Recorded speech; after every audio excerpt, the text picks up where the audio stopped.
With America's inflation anxiety already in overdrive, gas prices just sent blood pressures racing again. This weekend, the average price jumped to $4.45 a gallon. That's an all-time high. But beyond the pumps, millions are fed up with the cost of filling up everywhere they turn. I have to go with something cheaper, and then the cheaper stuff is even higher now. Others feel as though they're running on fumes. I've never used the food banks before, but now I really almost have to come. I mean, it's changed very fast. Millions need help ASAP, with food prices up again, both groceries and dining out. Airline tickets soaring, and most new cars come with one option: pay above sticker price. For millions of Americans, inflation pain hits home. Apartment rents nationally up 17% in 1 year, and here in Atlanta, up more than 20%. And new homes? America's median home price listing is up more than 14% in a year, more than 30% in 2 years. A recent Gallup poll reported almost 70% of Americans say it's a bad time to buy one, a record high.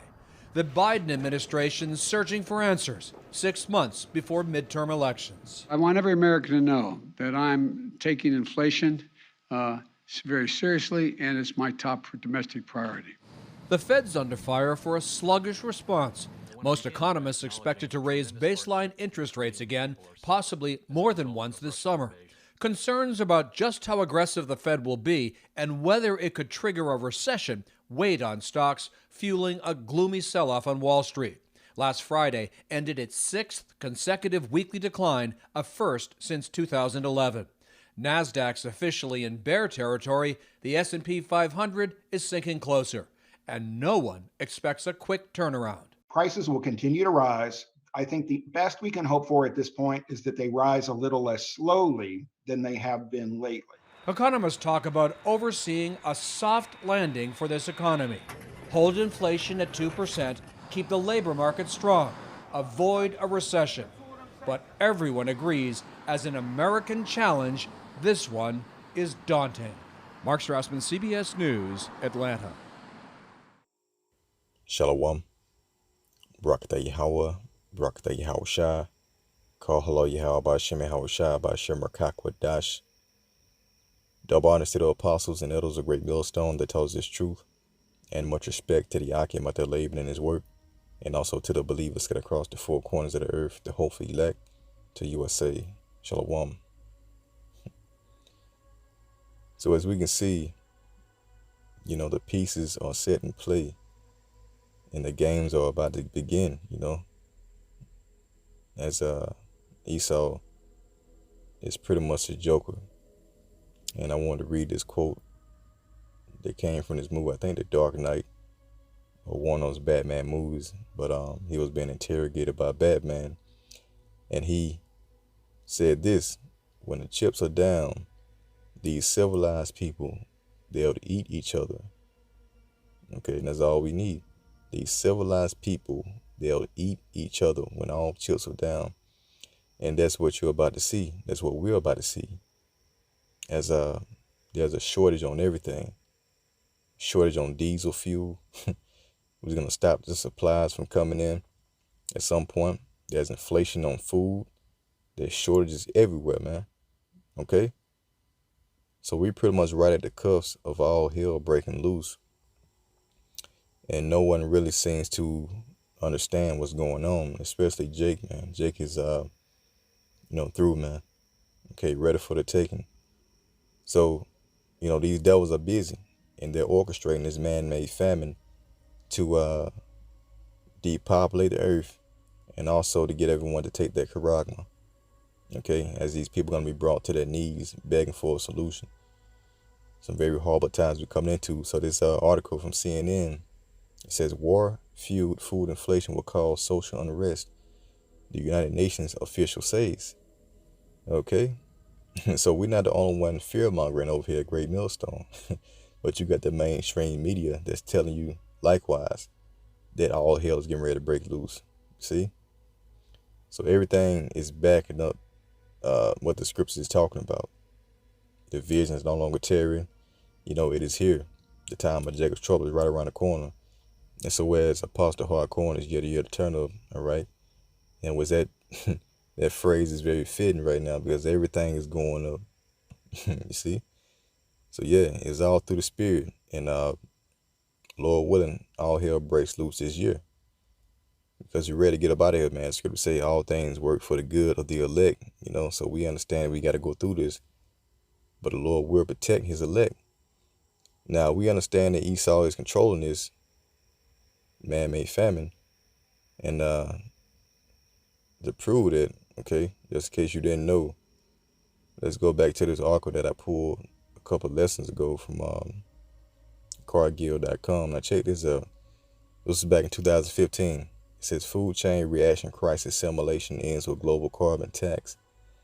It says climate, hunger, civil unrest, and spiking food prices came together at the food chain reaction game in Washington, D.C. this week.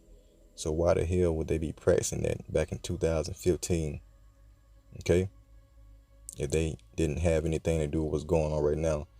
And to further elaborate on that, all right?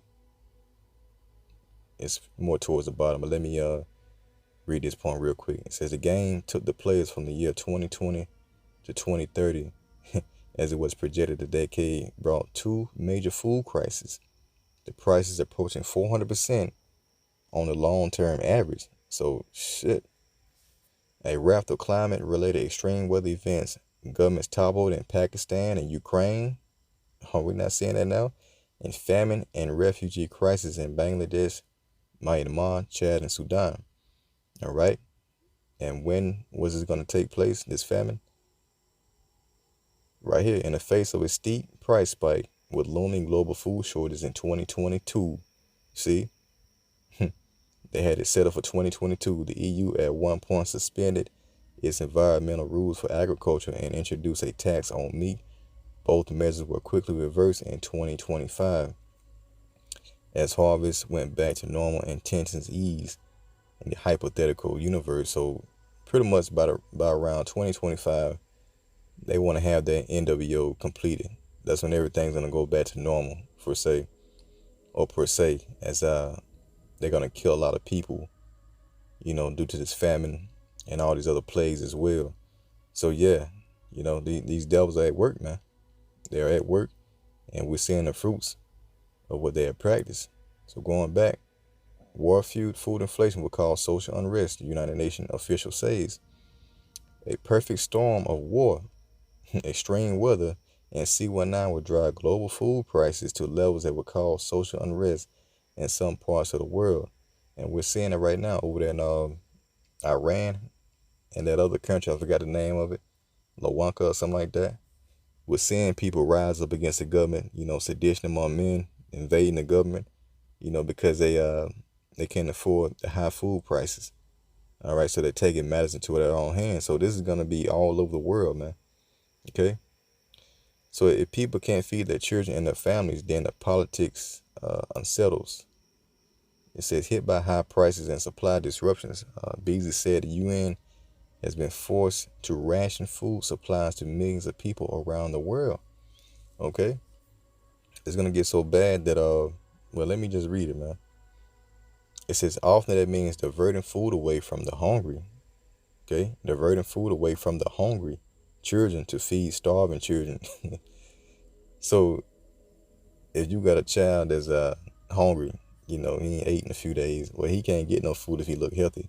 But rather, they're going to take that food and feed the starving children who are on the verge of dying, all right? And they're just going to prolong your suffering, man, because you're not going to be able to eat on a regular like that anyway. You might get like a little snack here and there to prolong your life, but that's going to be like torture. So starving means what, man? It means suffering or dying from hunger. So they're saying that when they ration this food out because of the shortage, you know, they're not going to be to feed the average person, but rather someone who is pretty much dying from hunger. Okay? Hey, the Lord is terrible, man. He's bringing all these plagues. And as you get in 2 Kings 8:50, many great miseries shall happen to them that dwell upon the earth, you know, because they have walked in great pride. All right? So yeah, these are the plagues. These are the plagues that Yahweh Shemashai is sending upon the whole world. Matter of fact, let's go to 2nd Esdras 16 and start at verse 37. It says, "Behold, the plagues draw nigh, and are not slack, as when a woman with child in the 9th month bringeth forth her son. For 2 or 3 hours of her birth, great pains compares her wounds, which pains when a child cometh forth, they slack not a moment." Because right now we're in the process of Israel giving birth to the sons of God, right? The Israelites, the first fruits. But before that birth can happen, it's going to be great pains as a woman, okay? At the last minute when these contractions hit, it's going to be back to back, and the pain is going to be unbearable almost. Okay, so that's what we're about to see upon this earth as the Lord's getting ready to save his elect. Okay, and this is going to be the time of Jacob's trouble. So 39, it says, "Even so shall not the plagues be slack to come upon the earth, and the world shall mourn, and sorrow shall come upon it on every side," man. On every side. See? It's going to be a worldwide event. "O my people, hear my word, and make you ready to thy battle. And in those evils be even as pilgrims upon the earth." And we're pilgrims right now through the Spirit. You know, this is not our dwelling place. So we're not trying to save anything here. And that's a mindset that you should be in, all right? Understand that everything that you got now, you're going to lose it at some point. Because this world is going to pass away, man. So 41 says, "He that selleth, let him be as he that fleeth away, and he that buyeth as one that will lose." Okay? So if you go and buy a possession or something like that in this world, then you're supposed to have a mindset within you that you're going to lose it one day. Okay, we don't put any stock into anything. 42, "He that occupieth merchandise, as he that have no profit buy, and he that buildeth, as he that shall not dwell therein." You know, so this is just showing you the mindset, because shit about to go down, man. Shit is about to go down, and a lot of people are gonna be ass out. Okay, everyone but the elect will be ass out. You know, and man, it's gonna be the worst time ever, as the scriptures say. So going back, let's see here. Let's read some of this real quick. It says, "Food prices are the main problem this year, but Beasley fears next year there will be a food availability crisis for a variety of reasons, including the war in Ukraine." It says, "In 2023, you're going to have a food shortage problem," Beasley said. Okay, so these devils let you know, step by step how this is going to go, man. So social unrest, meanwhile, the impact of high food prices will be felt around the world, as we just got. Sorrow should come upon it on every side. See? So meanwhile, the impact of high food prices will be felt around the world, although in different areas or different ways. Okay? So yeah, when Eve can't get her goddamn milk, she can't get her Similac, she can't get no food, she got 5, 6 kids, people are gonna be, man, they're going to get it how they live, all right? And this is what you're going to see people turn on each other. They're going to be eating each other, man, okay? So, yeah, it's a reason why the scripture called it the worst time in human history, because all hell, any hell that you can imagine is going to take place during these last days, all right? I'm just reading through, scanning through. But, yeah, I mean, that's pretty much the point. All right, this could be the year that all hell breaks loose. 2 Esdras 14 and verse we'll start at verse 14. It says, "Let go from the mortal thoughts, man. All right, put away the cares of this life, cast away the burdens of man, put off now the weak nature, and set aside the thoughts that are most heavy unto thee." It says, "And haste thee to flee from these times. For yet greater evils than those which thou hast seen happen shall be done hereafter." So whatever you're going through right now is nothing compared to what we're gonna see. All right, dead bodies in the street, people getting mowed down. Okay, the teeth of wild beasts. You're gonna have strange apparitions. All this stuff is coming, man. So the little shit that we go through now, it ain't nothing. That's why we got to keep our minds focused on the truth. Okay, and the mercy of Yahweh Shemashai, man, because this wrath that's coming, It's not going to be a light thing. It's a script that said, think upon the wrath. Let's see.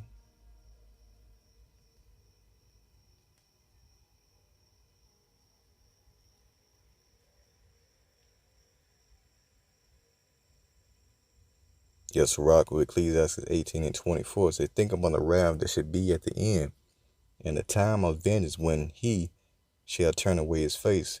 And what does it mean to turn away his face? Mean that he's going to turn away his mercy, his truth. Okay?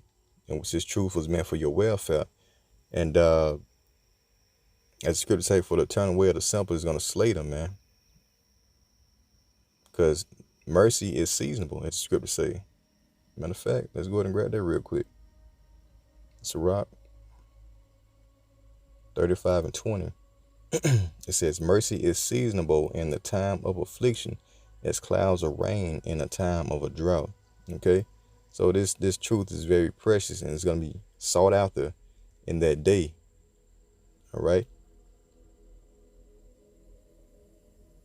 So as I was saying before, for the turn away of the simple, it's going to destroy you, man. Proverbs 1:31, man. Okay, Proverbs 1:29, for that they hated knowledge and did not choose to fear the Lord, as that one that heard this truth and rejected it. They were none of my counsel, they despised all my reproof. It says, therefore shall they eat of the fruit of their own way and be filled with their own devices. So whatever philosophy that you subscribe to, that's going to be your go-to. All right, it's going to be your refuge, per se. It's going to lead you unto death. 32, for the turn away of the simple shall slay them, and the prosperity of fools shall destroy them. So to turn away from this truth is going to lead to you being slayed. All right, and the prosperity of fools is going to destroy them, because riches profit not in the day of wrath, man. Okay. But whoso hearkeneth unto me shall dwell safely and shall be quiet from fear of evil. Right? Because we believe the report. We believe that Lord said, hey, my servants are going to eat and be satisfied. Okay? My servants are going to drink and all that in that day. So we have only one hope, that is in Yahweh Bashim Shah, as these prophecies begin to take off, man. So we look forward to these things coming because we have faith in Yahweh Bashim Shah that he will protect his elect. Okay? So yeah, that's pretty much it, man. All right. Lord willing, you're edified. Till next time, I say,